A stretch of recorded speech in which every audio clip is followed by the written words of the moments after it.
What you see is what you get from me. In this duck pond, leave me be. You are Locked On Fantasy Basketball, your daily podcast on fantasy basketball. Part of the Locked On Podcast Network, your team every day.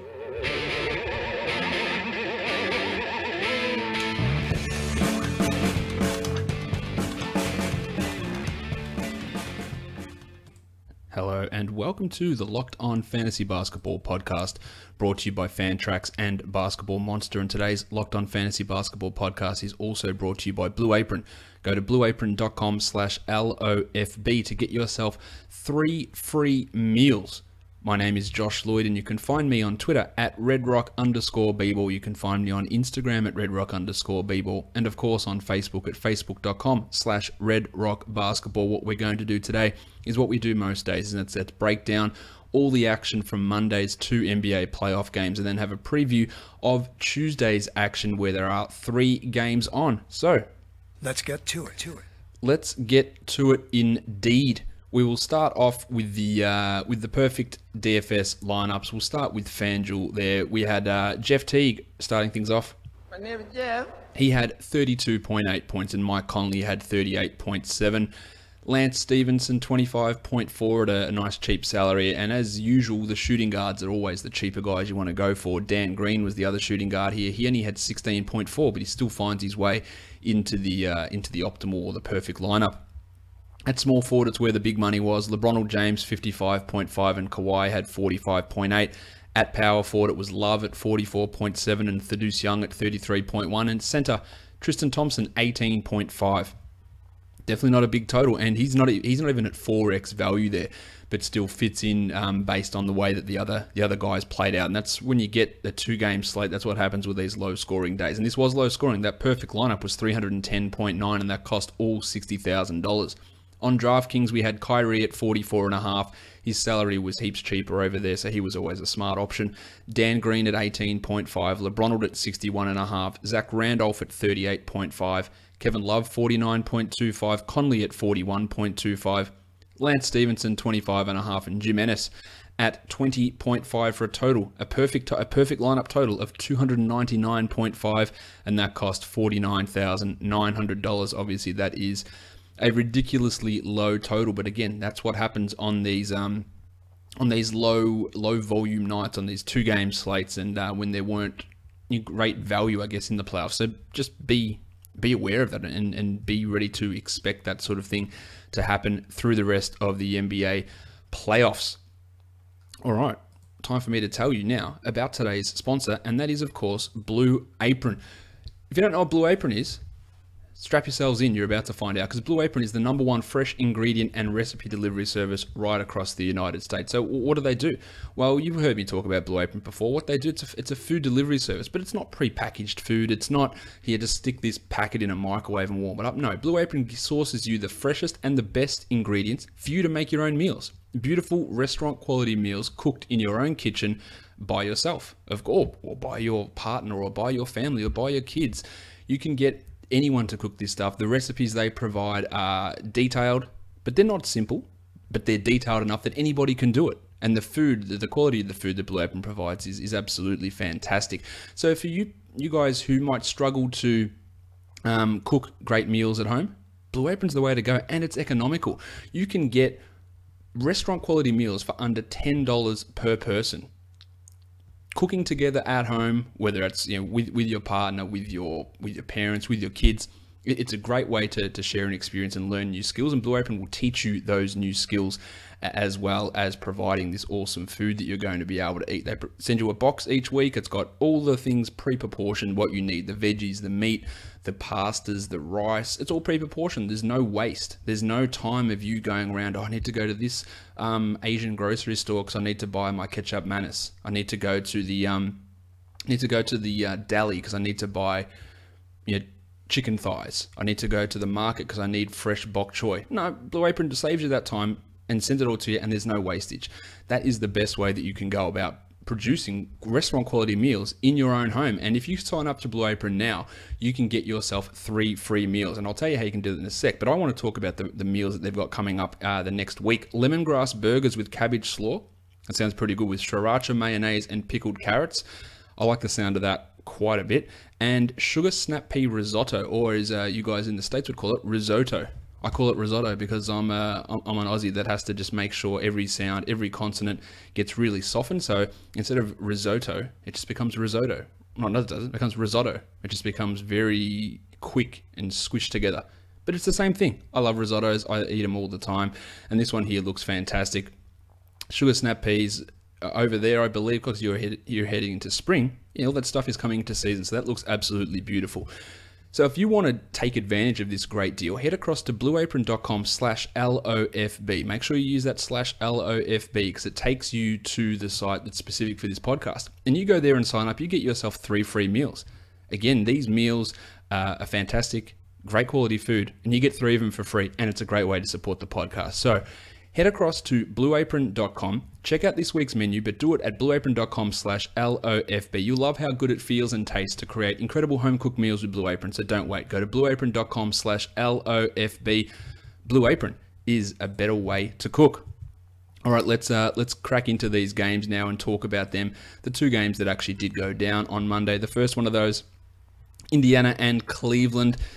There was a lot to sort of digest in this game. The little dog, Glenn Robinson III, returned for Indiana, and as I'd sort of been expecting, Aaron Brooks was removed out of the rotation. We had Monte Ellis and Lance Stephenson handle the backup point guard role.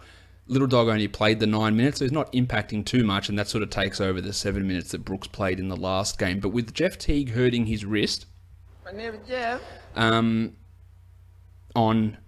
and as John, who's watching this live, mentions, a ridiculous... No, it wasn't a ridiculous call because it was the right call, but ridiculous that people attempt these to try and draw charges. That absolutely infuriates me. It's not playing defense. It's not contesting shots. It's waiting until a guy is just about in the air and you just slide under him and stand there. Now, Love got a charge on one of them and he got called for blocking on 2 of them, and should be blocking every time. Unless you're legitimately standing there for like 2 seconds and someone just barrels into you, then it's a block. You can't wait until someone's just about to put their final foot down before taking off for a dunk and then just do the quick slide in underneath and say, oh, I'm outside the charge circle. It doesn't matter. It just causes injuries. It's not a good tactic. You're not contesting any shot. You're not actually trying to stop the person. You're just trying to, again, use the rules to your advantage. It just feels cheap. And I'm not a fan of it at all. But that's how Teague hurt his wrist. So if he happens to miss time, you're going to see more Aaron Brooks in these games moving forward. Paulie George was great, 32, 8, and 7 on 50% shooting. He's also 100% on calling out his teammates after the game. CJ Miles in game 1, Lance Stephenson in this one.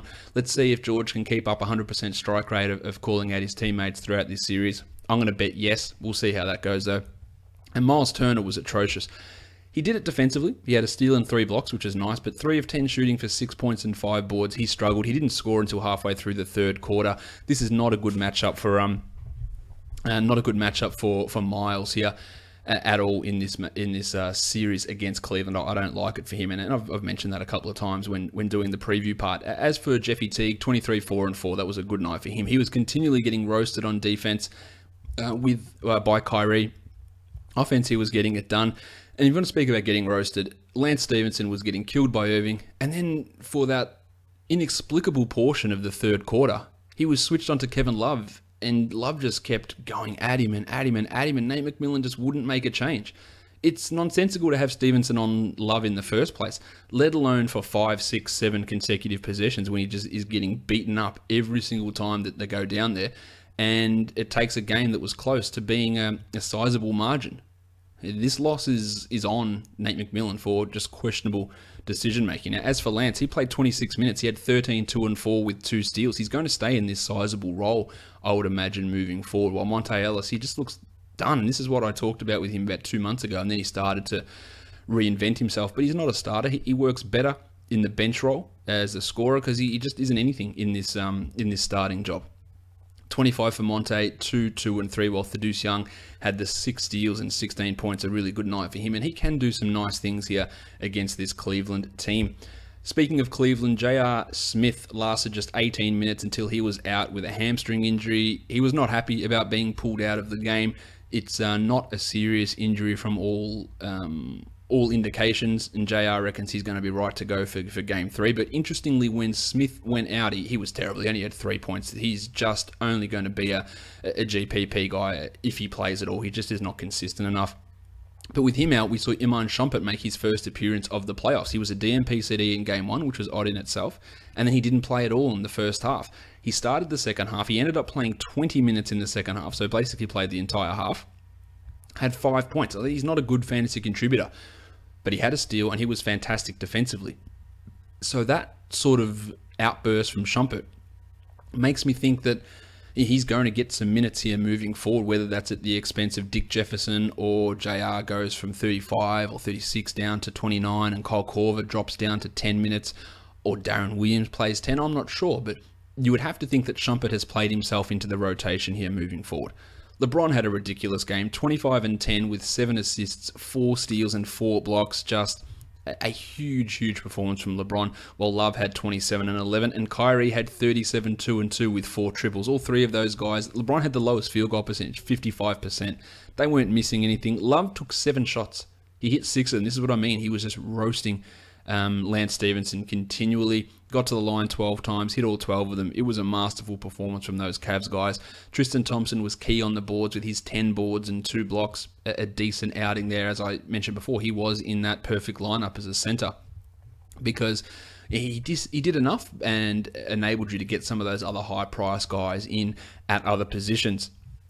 The second game of the night was Memphis and San Antonio. The Spurs got out to a huge lead. They were up by 26 points in the second quarter. Then inexplicably, the Grizzlies got it back to 4 points in the third quarter before the Spurs ran away with it, 96-82 in the end. The Grizzlies again persisted with Wayne Selden as a starting shooting guard. It's ridiculous. There is no need for it. And you can give him a Keith Bogan start and play him 5 minutes, but that's not what they were doing. They were playing him 25 minutes, 27 minutes in that first game, and he was on track for something similar here in Game 2 until Fizdale at halftime went, "We're not doing this anymore, Selden, you're out." And he started Jim Ennis, and lo and behold, I'm not saying it's all because of Jim, but it's a part of it because Selden shouldn't be playing at all. Like, full stop, he shouldn't play. I would imagine that that Ennis starts the next game. They also made a change and started Zach Randolph over JaMychal Green in that second half because Green has been dreadful in these 2 games. He's not even getting 20 minutes a night. He's really struggling. I wouldn't be 100% convinced that Randolph is going to start the next game, but I wouldn't be stunned if that's the case. But I would be shocked if Selden starts next game because he should not be playing. He should not be in the rotation at all, let alone playing 25 plus minutes. Conley had 24 points. He had 8 assists, 4 triples. A huge night from him, while Gasol wasn't as great as the first game. In fact, he was a little bit disappointing, just 27% shooting for Marc Gasol. 12, 6 and 3 with 2 steals. Not his best night, but he will be better. Vince Carter had 12 points in 33, did nothing else, but the 33 minutes are nice, and at his cheap price, he's going to continue to be a GPP type of an option, while Zebo, 18 and 10 with 3 steals and played 36 minutes. I would expect much more of this from Randolph moving forward, especially when they go home to Memphis for Game 3. As for Ennis, he only played the 26, but 7 and 8 with 2 assists and 2 steals. For that really cheap price that Ennis was at, that's totally fine. We saw that in the perfect lineups that he was in there. Andy Harrison played 23 minutes, 2, 2 and 4, while Troy Daniels just the 7 minutes there. And I talked about JaMychal Green. He played 15 and had 3 and 5. You're going to be getting a lot more Randolph and a lot more Ennis, I believe, moving forward with this team. Onto the Spurs, Kawhi was masterful, 37 and 11, and he went to the line 19 times and hit all 19 of them. That is a huge amount, 64% from the field as well. Well, Danny Green got his 3-point shooting going, 12 points, all from beyond the line. So 4 triples for Dan with a block. And Tone Parker, the offensive resurgence from Tone, 15 and 3 with 3 triples in his 24 minutes. LaMarcus Aldridge, not really doing much in this one, 11 in 42 minutes, and he was definitely lost in that second half. And weirdly, the Undertaker, Dwayne Dedman, he's just not playing. 10 minutes, 2 and 4. That's not good. Neither was Pat Mills, who had 5 in 24 minutes. And Powell had 10 and 5 in 30. So really, it was Kawhi carrying this team. It was a Tone Parker offensive resurgence, but no one else was really spectacular, which should give the Spurs a level of confidence as well moving forward. Not in this series, but moving forward, that they ended up winning comfortably. They were ahead by a significant amount, and they still didn't have big Aldridge contributions or a huge Pau Gasol night or anything, or Manu went scoreless in his 19 minutes. I think the Spurs should be relatively happy with that. They won't like the fact that they let the Grizzlies back into the game, and we had that massive run where they outscored them, I think, by 9 in that third quarter, and then pushed forward into the fourth as well. But they steadied, they got the victory, and these guys weren't at their best necessarily through most of the game. But Kawhi was just an absolute monster, as we saw. All right, let's transition into talking about Tuesday's games now. For DFS, there are 3 of them on Tuesday. The first one of those is the Milwaukee Bucks. They are taking on the Toronto Raptors. The Raptors are favored by 7.5, and we've got a low total of 193. It's actually not a high total day in the NBA. The 3 games have got totals of 193, 195.5, and 205.5, which is the Bulls-Boston game. So we're not talking about a day when the Rockets are playing or the Warriors are playing, and it's a 220 over-under. The 193 is low, but it's not 193 versus 220. It's 193 versus 205. So yes, it's still 12 the difference, but it's not 30 the difference. And that is a difference, of course. Clearly, you can work out numbers. That first game, Serge Ibaka is listed as probable with an ankle issue. I don't think there's any need to be concerned about that whatsoever. Let's talk about the point guard matchup. Kyle Lowry was hopeless in that first game, and consequently, he's had his salary drop significantly on FanDuel. He is down to $7,600. That's a $1,000 price drop.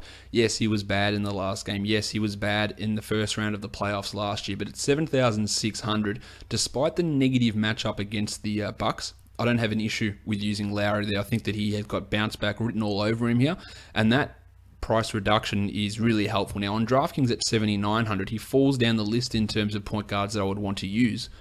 But on FanDuel at 76, that's very, very cheap, and it's a reactionary price cut. And I think that getting 40 out of Kyle Lowry is not a crazy thought at this point. I like Brogo at 5,600. He played 34 minutes in that first game, put up 27. It is Jason Kidd, so weird things can happen.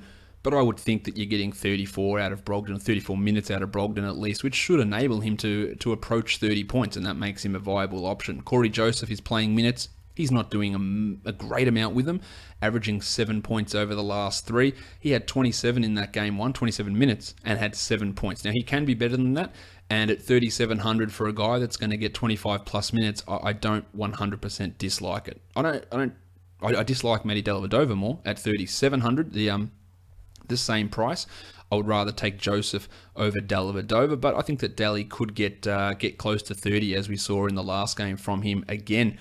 At shooting guard, DeMar DeRozan, 8,300. No problem with that. I think that's a solid pick. Again, we don't have any real high-priced shooting guards out there. I've got Yanni, I suppose, on FanDuel. He's listed as a shooting guard, but there's no Jim Harden out there to take that away. So DeMar at 8,300 is a fine way to go if you don't want to go the cheap shooting guard route. I think he feels pretty solid at that price. He's a decent cash play. And a decent tournament guy, but not spectacularly good for tournaments. He comes in at 8,000 on DraftKings, so pretty tasty over there as well. As for Yanni, 10,700 for Antetokounmpo. I don't love it for cash. I just think that getting 50 out of him, it's a definite possibility. But we've seen over the last 2-3 months of the season that he's just been a 45 guy rather than a 55 guy, and that can make a difference when you might be able to extract that value out of other players. So at 10,700, he's got the ability to go for 75. We know that, and that's what makes him a great tournament play. But at that sort of price, I'm not totally on board with Antetokounmpo on the road being a cash play at that sort of a salary. He's at 10-3 on DraftKings, and I have the same feelings about him over there, except that he plays different positions. At small forward, Chrissy Middleton is at 5,900, has struggled to get to that level of value, 6,000 on DraftKings as well, but I do think that he is going to turn this around, and he's not going to shoot as poorly as he did in game 1. He shot, I think, like 15% or 20% in that game 1, and still had 28 points. So if he hits 3 more shots, which is not that hard when you miss so many, at 5,900, he smashes through that value. So I do like him. He's at 6 on DraftKings. Similar feeling. I think he's a pretty strong play to use here. PJ Tucker at 3,700. He's going to play minutes, but I'm just not convinced in his stat producing abilities. He's okay, but he's not a strong play to me. I would rather take a punt on Tone Snell at 3,900. He's more likely to get hot and go on one of those 6-3 or 7-3 weird runs that he goes on and score 25 points on 80% shooting. That's what Tone Snell can do. He can also throw up zeros very commonly, but his ceiling is way higher than PJ Tucker's. So that's in a tournament. That's the way you should be looking at it, and I think that's the way you want to look at Tone Snell here. I don't think you want to really pay any attention to Beasley or to Lidovic or to Damari Carroll. At power forward, Serge is at $6,000, a significant price rise after his game one where he dropped 41 points. $6,000 is still not terribly much for Ibaka. 58 on DraftKings. I've got no problem with considering him an option there at power forward, especially when your other higher priced power forward options are guys like your Derek Favors or Blake Griffin in Los Angeles, guys that I don't have as much confidence in them reaching their value as I do with Serge Ibaka. At centre, Valanciunas at 5,000. I don't think this is going to be his series. I'll have to pass on that one. Thon McCurr at 3,600. Looked good in the second half of the last game, Thon, but I don't think that he's going to necessarily play enough minutes for that to be all that interesting for any of us really playing this slate. And Greggy Munro at 5,900. Monster in the first one, 3,600. But at 5,900, I'm not there. But at 52 on DraftKings, I am. He had 39 in game one. And at 5,200, that's a huge return. And I feel pretty good about him getting 28 points or so. We saw Jason Kidd run an 11-man first half rotation. But he then trimmed it down in the second half and played just 8 guys until the last 2 minutes when the game was out of control. So we saw no Spencer Hawes, we saw no Mirza Teletovic, we saw no Mick Beasley in that second half. So there is a chance that Munro could play 32 minutes if he's going to excise Hawes and Teletovic and Beasley completely from the rotation, and that's going to make Munro at 5,200 especially a very interesting guy for us to have a look at. Let's move to the next game now. We've got Chicago and the Boston Celtics. The Boston Celtics are favored by 7, and the total is 205.5 points. Isaiah Thomas is playing. There was some doubt about his sister's funeral, but he will be playing in this game. The Celtics obviously want to get this victory back after giving up game one. Let's talk about point guards first, and let's talk about Isaiah. 8,500. He put up 44 in game one with all that grief hanging over his head. I think that he is totally fine to go back to. I'm not sure that he's really a great tournament play because I'm not sure of how big the actual upside is, but I've got no problem with using Thomas in either cash or tournaments. I think he's a pretty rock solid guy. Rajon Rondo, 6,600. That's a $600 price rise over on FanDuel. At 6,000, I was into him. At 6,600, I'm not. I don't really see it for Rondo.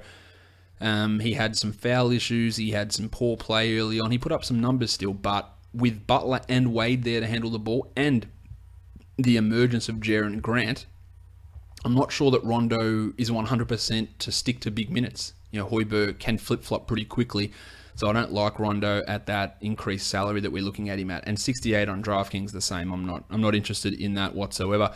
I don't think Jaren Grant's really a great play here at 3,800, but if for some reason they decide that Rondo's out after 2 minutes and go with Grant, it's a really long shot, then Grant's going to be interesting. But no. Avery Bradley at 5,700. Decent performance in game one. Is very similar to Chris Middleton to me, where he's just been consistently under where he needs to be in terms of production levels, but I do feel like it's going to come, and I think that this could be one for him here. So I like Avery at that sort of a price tag. Marcus Smart at 5,900. The minutes are there for Marcus, but I'm not interested in him at 5,900. On DraftKings at 5,000, I am. I think that he can, even in a role when Thomas and Bradley are both playing, I think that Smart can exceed $5,000 worth of value, no problems whatsoever. So I do like him over on DraftKings. And Dwayne Wade at 66, that's another $600 price rise. And the same thing as Rondo. I liked him at 6,000. It was all right. But at 66, I'm not really interested in Wade at that sort of a price tag. At small forward, we've got Jim Butler at $10,000. He didn't have a good game in game one. Put up 44 points. I'm fine with using Jim here at 44. I think at 10,000. I think it's a really strong play. He's at 10,000 on both sites. That's one of the guys that you're looking at to spend some of that extra cash if you've got it around, and feel pretty good about him getting at least 45 you would expect on most nights. As for Jay Crowder at 58, he has struggled mightily against the Bulls, just 18 in the first game, 17 over his last 3 against Chicago. Only be looking at a tournament play, but even then, I reckon there are going to be better options around. At power forward, Nikola Mirotic at 4,700. Nobody is going to roster Mirotic because he put up 9.8 in game 1 and Bobby Portis went off. But let me assure you of something. Bobby Portis is not shooting 80% again in game 2. It's not happening. And Mirotic probably, well, he might, but he probably won't shoot 11%. Mirotic is going to start again, and barring another weirdly fluky Bobby Portis offensive production night, Mirotic is going to play 28 minutes. And at 4,700, if he plays 28 minutes, he smashes that. So I do like Mirotic at that price. It's a big salary drop that's very reactionary after that game. 4,900 for him over on DraftKings. Now, the Rondo, Wade, Butler, Mirotic lineup doesn't suit him because it does force him into being a spot-up shooter, which is not what his strengths are, despite what Højbjerg might think. So that does give me some level of pause, but I also don't think that he's going to be as bad as he was, and I don't think he's going to play as few minutes as he did in Game 2. I think you're going to be pushing him back to 27, 28, and that should make him a fairly good bet to beat that sort of a level of production that's needed. As for Portis at 5,000, well, they've bumped him to 5,000. That's a big bump. Again, I don't expect Portis to put up those numbers really ever again, but the temptation's there. I would resist that temptation. Robin Lopez at 5,100, I think that's totally fine. I think it's a really solid cash play at 5,100.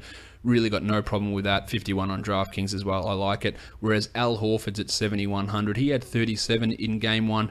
Solid night for him. I don't think there's much tournament upside in Al Horford, and I would probably rather spend less on Robin Lopez and then go up to Jim Butler in the other spots, or a Chris Paul or Isaiah Thomas or Kyle Lowry at my point guards, rather than spend the 7 on Al Horford. But he's far from a write-off, obviously. While Kelly Olynyk was a nice little cheap option, 26 points at 4,400 is good, but I also don't think that we can rely upon Kelly Olynyk at all, or we can rely upon Brad Stevens to give consistent minutes to Kelly Olynyk, more to the point.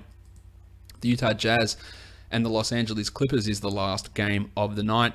The Clippers are favored by 9. Rudy Gobert has been ruled out already, and the total is 195.5. Don't be surprised if we don't see Gobert for the rest of this week. That would be my expectation. But at this point, all they've done is ruled him out of Game 2. At point guard, Chris Paul, 9,200. He had 55 in Game 1, so obviously that's a big performance from Chris. It's still a game where it is a lower pace game, but without Gobert around, driving into the lane is not as fearsome as what it once was. And Paul did thrive in that Game 1 environment, so he is totally okay at 9,200. I wouldn't be locking him into cash at that sort of a salary. I feel like if you're spending that much, Jim Butler at 10,000 is probably a safer way to spend that money, but he's still fine. Georgie Hill at 57. Yeah, not really loving that. The Chris Paul defense is a bit of what's a significant factor for me for George Hill there. Shelvin Mack and Ray Felton, I don't think there's much to see. JJ Redick at 4,200, criminally underused in Game 1, only 27 minutes, and they were playing Jamal Crawford over him, which should never happen. He's at 4,200. JJ, he is a tournament-only option, though. He has been very up and down with what he has done. Same with Crawford, who's a $3,500 guy and put up 10 points in that first game. So piss-poor performances from those guys. Where are we? Oh, yeah, Rod Hood, Rocket at 3,900. I just don't really feel anything there for him. Gordie Hayward at 7,300, sort of burst through the Marmute curse, I guess, in the last game, but wasn't spectacular. 33 points is not really doing a huge amount for us DFS-wise, and Marmute could get back on top of him, so I'm not really interested there in Gordo. Same with Luke at the 3,600. Now, Luke is at 2,800 over on DraftKings, and that's where it does become a little bit interesting. At 2,800, if he puts up, he's averaging 20 points across the last 3 games. 20 points, 3,800, or 2,800, sorry, I think you're pretty happy. I wouldn't be locking him in to do that. He had just 13 in Game 1, but he did play 36 minutes. And in those minutes, some opportunities are going to come Marmute's way. So at 2,800, don't discount him. He is one of the better, cheaper options that is out there on the entire slate of games. Jinglin Joe at 41 and Joe Johnson at 46. I'm not really feeling either of those. Joe Johnson was great in game 1, and he gets a bump with Gobert out because it pushes favors across to the 5, and we'll see more Joe Johnson at the 4. I don't think he'll be as good as he was in game 1 where he scored 31 points on the court and had 36 FanDuel points. But at 4,600, he is worth a tournament look to me. Derek Favors at 5,200, I'm in for that. He'll play some center. That should boost his rebounding, his field goals, and his block shots. We saw him play the minutes. He was bothered by fatigue, but he played those minutes. The knee was fine. I've got no problem with 5,200 on Derek Favors. I think it's a good spot. He's 53 on DraftKings, so less interested, but still pretty interested. While Blakey Griffin, 86 on FanDuel, is not that great. 76 on DraftKings for Blake. I really do like that. I think that's a really low price. He didn't have the best game 1, but he still had 39 points. And 39 points at 7,600 is a fairly good performance. I think that Blake has got 40-point upside here fairly clearly, despite the matchup being a decent negative. Boris Diaw will get some extra run, so he's at 4,100. Maybe if you're feeling saucy, but I don't think you should feel that saucy ever.